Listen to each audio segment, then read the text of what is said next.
Parents used my wedding fund for my twins' lavish celebration. So I finally cut them off, but now they're back needing my help. I, 28F, must explain everything here.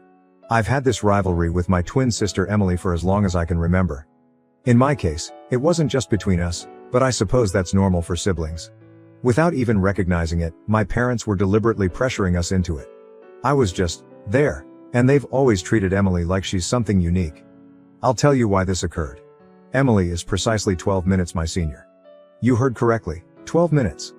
It seems that's all it takes to be my family's golden child. Emily was their miracle baby, the one who could do no wrong, from the day we were born. I wasn't a horrible kid or anything, but she always received the credit for whatever I did. My first recollection of this partiality dates back to kindergarten. Both of us participated in the school play. I played the main part in Little Red Riding Hood and Emily got 2 lines as a flower. Emily started crying on stage during the concert after forgetting her lines. My parents missed my entire performance as they hurried to console her right away. Later that evening, they didn't even recognize my accomplishment. All they could speak about was Emily's bravery for trying. For the duration of primary school, this pattern persisted.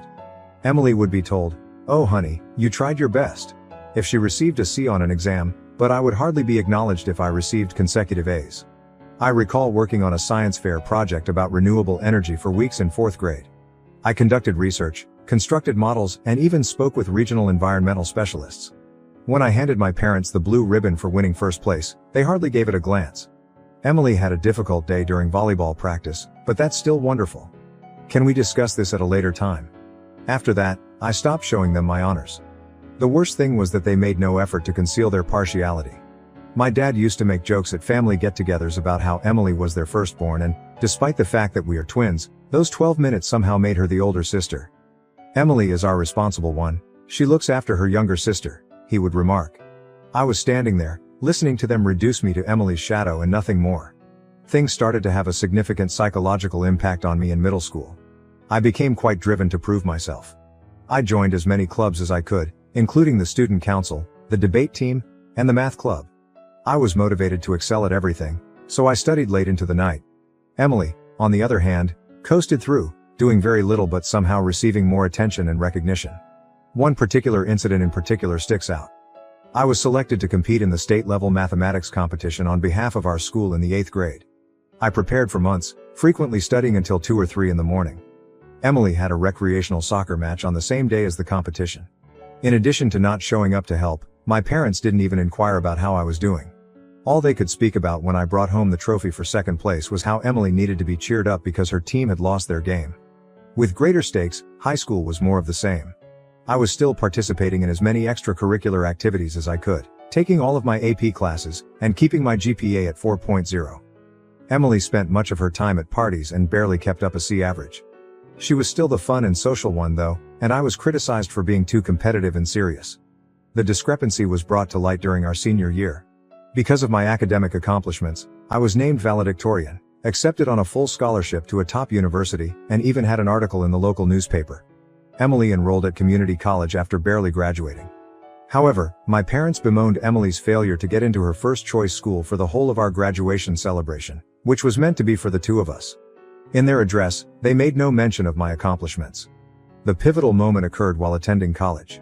I continued to keep perfect grades while working part-time to support myself while attending a prestigious institution to study computer science. I would return home from every break with the hope that something had changed and that perhaps my parents had begun to see my value. Instead, it was Emily this, and Emily that. Somehow her decision to leave community college after just 1 semester was interpreted as a sign that she was brave enough to follow her own path. Then, in my junior year, came Thanksgiving break. Everything changed when my uncle, who had always had a slightly excessive love for alcohol, made a mistake. He disclosed that my parents hadn't even intended to have twins while he was thinking back on my mom's pregnancy. They were devastated to learn they were expecting 2 children when they had only intended to have 1. My dad, being the docile person he is, simply shrugged and said, "We'll figure it out." My mom had been concerned about how they would manage 2 babies.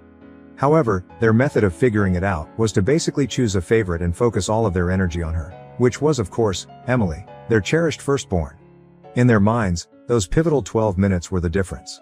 After years of wondering why they didn't care about my accomplishments, everything suddenly fell into perspective when my uncle confessed this to me when we were seated at the dinner table. It all made perfect sense. I was the afterthought and the unexpected addition, not the child they had hoped for. Something in me altered after that realization. I gave up trying to please them. I put all of my attention into creating my own life instead. I gave my all to my coursework and internships, wanting to succeed for myself, not for them. I received several job offers from prestigious tech businesses by the time I graduated. I took a job at a promising startup as a software engineer, and after 3 years, I was promoted to senior developer. Emily, meanwhile, was organizing this lavish wedding after meeting a wealthy man at a pub and having a brief flirtation. Naturally, my folks were ecstatic. They couldn't even recall the name of the company I worked for, yet they spent hours on the phone with her talking about the specifics of the wedding. My company was getting ready for an initial public offering, IPO, and my stock options were worth more than Emily's fiancé made in a year. The irony was that I was actually doing very well. They never inquired about my professional background. It was the wedding fund situation that ultimately crushed my heart. The only one who had ever treated us fairly was our grandmother. She left each of us a sizable sum of money before she died, especially for our upcoming weddings. She had been very explicit that we were to share the money evenly. She told me in private that she was aware of my parents' treatment of me and that this was her method of making sure I would have something that was exclusively mine. Naturally, though, my parents were unable to honor her last desires. Emily wanted this ridiculously lavish wedding, complete with a celebrity photographer, a fancy outfit, and several locations. They chose to take from my share of the inheritance rather than urging her to cut back or asking her wealthy fiancé to contribute more. They didn't even tell me. They didn't ask. It wasn't until months after the wedding that my inebriated uncle, yes, the same one, spoke about it at another family get-together. They responded angrily when I confronted them about it. "Oh honey," my mother remarked, dismissively waving her hand. "We were going to tell you eventually. When we can, we'll reimburse you." Even worse was my father's reply. "Well, Emily needed it more.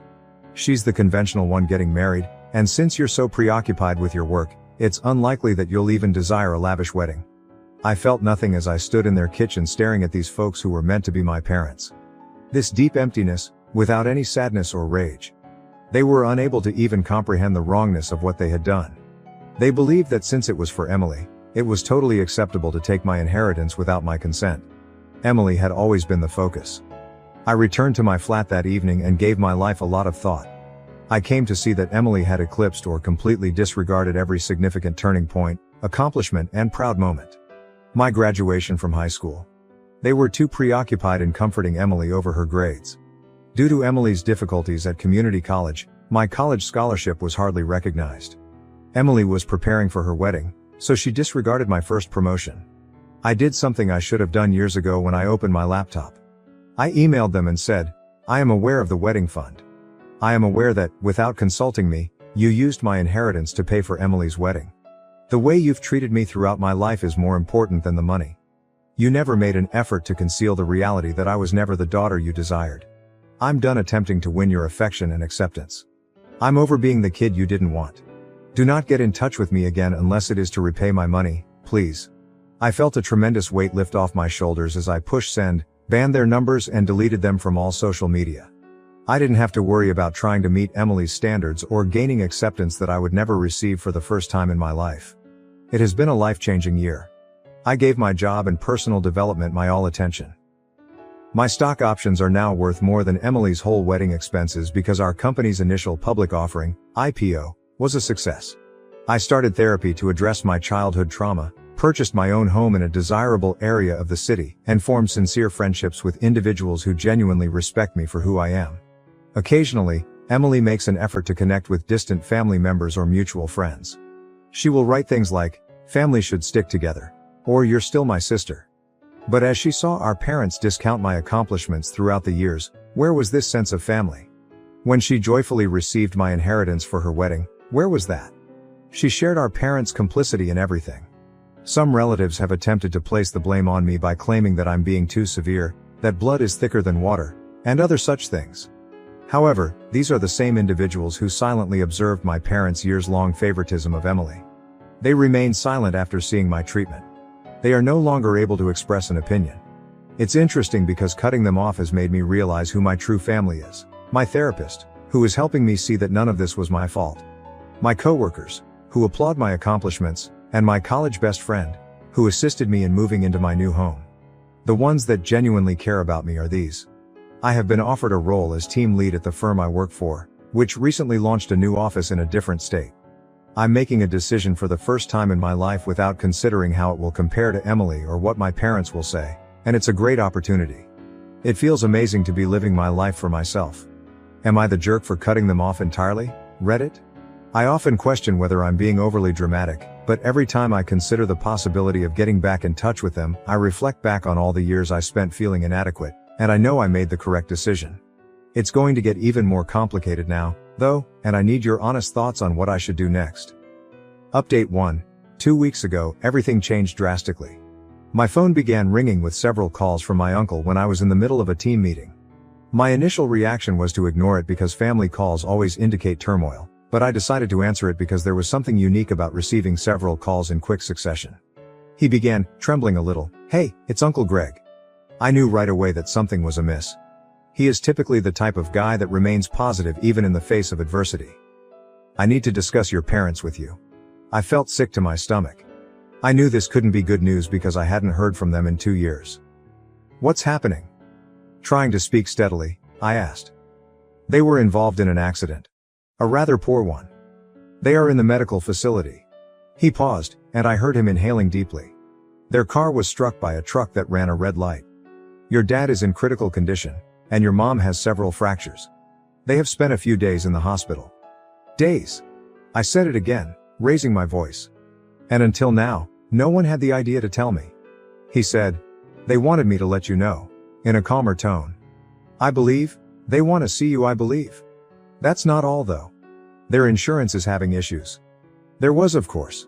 He went on to tell me that 6 months prior, my parents had allowed their health insurance to lapse. They had been having financial difficulties due to credit card debt and poor investments. They were far from being discharged from the hospital, and the medical bills were already mounting. "What about Emily?" I knew the answer when I asked. Uncle Greg let out a sigh. "She said she couldn't assist with the bills when she visited once, immediately following the accident. She didn't want to ask her husband for money so soon after their honeymoon, for some reason. She is occupied with her stepchildren, her new family." That made me giggle. Emily is typical, always coming up with an excuse. Emily was too proud to approach her wealthy husband for assistance with our parents' medical expenditures, even though she had no trouble taking my fortune for her wedding. I sat in my office for a while after I hung up with Uncle Greg, gazing out the window at the skyline of the city. I didn't miss the irony. Now that my stock options had vested and I had more than enough money saved to pay for their medical expenses, I was truly in a position to assist them. Did I want to though? I was unable to concentrate on anything else for the following few days. I jumped every time my phone buzzed, anticipating a call regarding their status. I couldn't stop picturing them in hospital beds, presumably wondering if I would ever arrive. Since they were my parents, I felt bad for even thinking about not helping. The years of favoritism, the stolen fortune, and the way they only contacted me now because they required something from me were all brought back to me though. Simply put, this was about money. Not about re-establishing contact or making amends. 3 days after Uncle Greg called, Emily texted me. "I am aware that you are performing well at work. Parents are in dire need of assistance. This is your opportunity to act morally." My opportunity to act morally? When she was using my inheritance to pay for her wedding, where was this moral compass? Where had she been all those years when she saw our parents brush off my accomplishments? My parents finally called themselves after a week of internal conflict. Although my mother's speech was weak and obviously influenced by painkillers, her deceptive methods remained same. As if the past 2 years of silence hadn't occurred, she began, "Sweetheart, we're in a really tough situation here. According to the specialists, the expenses might reach $200,000, not including rehabilitation. We acknowledge our shortcomings as parents, but..." I interrupted her. "No, you aren't, and you never will be. You haven't gotten in touch with me in 2 years, and the only reason is that you need money." My dad's voice said, "That's not fair." He was probably on speaker. "Your parents are us. Family supports family." That statement, "family helps family," set me off. Anger that had been bottled up for years came to the surface. "Family helps family." I said it again. When you used my inheritance to pay for Emily's wedding, where was that feeling? When you missed my college graduation, where were you? Where did you neglect every significant event in my life because you were too preoccupied with showing your admiration for Emily? After a brief period of silence, my mother began to cry. Those recognizable, cunning tears I had heard so many times when she wanted to make me feel bad. She said, "How can you be so cruel? The hospital is where we are. Your dad may require surgery. Will you truly desert us at this point?" I inhaled deeply before uttering the words I had been wishing to say for years. Yes, in fact. Yes, I am. All my life you emotionally abandoned me. You just thought of me as Emily's shadow and your fallback option. Now that Emily is refusing to assist, you turn to me. No, I will no longer be your last option. Starting with, "But we're family," my father said. No, I cut in. We're not. Since you determined that Emily was the only child deserving of your love, we have not been family. I'm finished. Never get in touch with me again. After hanging up, I blocked their numbers once more. I then texted Emily one last time, saying, "They're also your parents. Try it yourself." The days that followed were extremely difficult. I would always have these moments where I would doubt my choice. Was I being too severe? Despite all, should I still assist them? But every time those thoughts surfaced, I was reminded of how they had treated me throughout my life and how they had only ever contacted me when they wanted something. Yesterday, Uncle Greg gave another call. He attempted to guilt trip me by claiming that my parents required physical therapy and surgery since their health was deteriorating. He said they might lose everything and that they were discussing remortgaging their home. The problem is that I have no responsibility for their financial difficulties. They made their decisions. They decided to give Emily preference. They decided to squander the money I left them. They decided to allow their insurance to expire. They are currently dealing with the fallout from their decisions. Some may accuse me of being heartless. Perhaps I am. But I've been striving to be good enough and win their love my entire life, and I'm done. I am no longer the fallback option. When Emily refuses to take charge, I'm done being the one who has to make all the repairs. For the first time in my life, I'm choosing myself, even though I realize this makes me seem callous. My mental well-being is more important to me than their guilt trips. My financial stability is more important to me than their shoddy preparation. Reddit. I know I previously questioned whether I was the jerk for cutting them off, but I need to know if I'm the jerk for not helping them pay their medical costs. This one even seems unclear to my therapist. While I feel bad about it, I also think that this is just another instance of them only wanting me around when they need me. And believe me, the narrative doesn't end here. The situation is going to become considerably more intricate. Update 2. My life took yet another drastic change 3 days ago. I was enjoying a peaceful evening at home after a very demanding workday during which we had completed preparations for the opening of our new office. My doorbell rang at precisely 8:07 p.m. when I was studying some project paperwork, enjoying a glass of pricey red wine, a minor luxury I now permit myself, and some classical music playing softly in the background. I hadn't ordered anything and most of my friends normally text before coming over, so I wasn't expecting anyone. I froze, staring through the peephole. Emily was standing there looking like the affluent trophy wife she had become, complete with a fashionable gown, flawless makeup, and a $15,000 Hermes Birkin purse in her hand. I was aware of the irony. That bag alone could have paid for a sizable amount of our parents' medical expenses. I briefly thought about acting as though I wasn't home, but throughout the previous few weeks, I had undergone a transformation. I was no longer the person who squirmed around Emily. She had intimidated me for too long, and I had allowed her to win. No more. I opened the door with my cool, controlled and slightly dismissive corporate boardroom demeanor. Leaning against the doorframe, I remarked, "Well, if it isn't my dear sister. What brings you to my humble abode?" Without waiting for an invitation, she swept by me and entered my apartment. Emily's usual behavior. Her gaze swept across my living area, taking in the original artwork on the walls, the contemporary furnishings, and the floor-to-ceiling windows that overlook the city. I could picture her mentally listing everything, most likely contrasting it with her suburban McMansion. She said, "Nice place," in a tone that suggested the exact opposite. Very cozy. She used the word cozy with that special emphasis that affluent people give to something they think is beneath them. "Stop wasting your time, Emily. Why have you come here?" She turned to me, adjusting her scarf, an anxious habit from childhood. "Mom and Dad are deteriorating. Mom's physical treatment isn't covered by their payment plan, and Dad needs emergency surgery for internal bleeding they missed at first. Unless they can provide proof of payment, the hospital threatens to suspend treatment. They are discussing selling the house." I saw her knuckles whiten as she gripped her fancy purse more tightly. Emily in her classic form. She was clearly preparing for something. And that's my problem because... I arched an eyebrow, purposefully imitating her patronizing tone from our early years. "Because you can help them," she said, her immaculate exterior beginning to falter. I am aware that your business went public. I checked the pricing of the stocks. I conducted research. You've got the cash. That made me giggle. The sound, which was perhaps rougher than I intended, reverberated off the walls of my flat. Oh, you have been monitoring me? How intriguing. Before using my inheritance to pay for your wedding, did you do this much research? Or prior to your own refusal to assist them? In all this, where is your wealthy husband? Emily's face turned red, another vivid memory from my early years. Her dramatic outbursts, which always ended with our parents comforting her, were always preceded by that flush when we were little. That's different, she stammered as her poise continued to falter. I now have a new family. I have obligations. Consider stepchildren. We each have our own financial plans, James and I. When a family situation arises, I can't just throw money at it. Can't just what? With a strong voice, I interrupted her. Can't you simply assist your parents, who have given you everything? Who paid for your wedding with my inheritance? Who prioritizes you the most? Who didn't attend my college graduation to assist you with your apartment move? Those parents. She waved her hand dismissively and said, that's ancient history. But I saw that she stepped back. This is roughly right now. You're being selfish, and they need help. Her use of the word selfish was the last straw. A lifetime of repressed rage and bitterness abruptly solidified into a chilly, unambiguous goal. I went silently to my home office, picked up my laptop and a few papers off my desk, and then went back to the living room.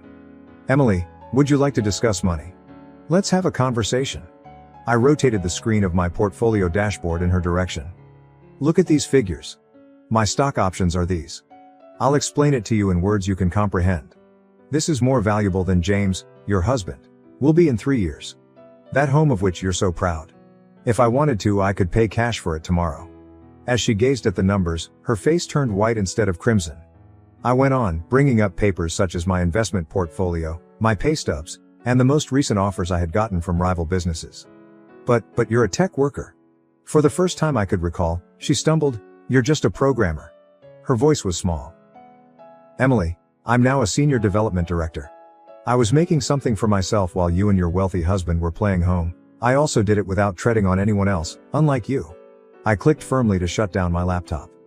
Without using any of my resources, I could assist mom and dad by covering their medical expenses. However, I won't. She murmured, you're being cruel. But I could see that she realized that her younger sister had outwitted her. No, it is terrible to stand by and do nothing while your sister is ignored her entire life. Without asking, cruel is stealing her inheritance. Cruel only shows up at her door when you're in need. I approached the door and pulled it open. Are we finished here? Don't return? Clutching her pricey purse like a shield, she stood there. She made one final attempt to say, you'll regret this, but her voice lacked the assurance it usually possessed. When they lose everything. My only regret is that I didn't cut you all off sooner. Emily, goodbye. I poured myself another glass of wine after she left, a $200 bottle I had been putting away for a special occasion, and this one felt like it, and then I went out to my balcony. In front of me, the city lights were a tapestry of freedom and opportunity.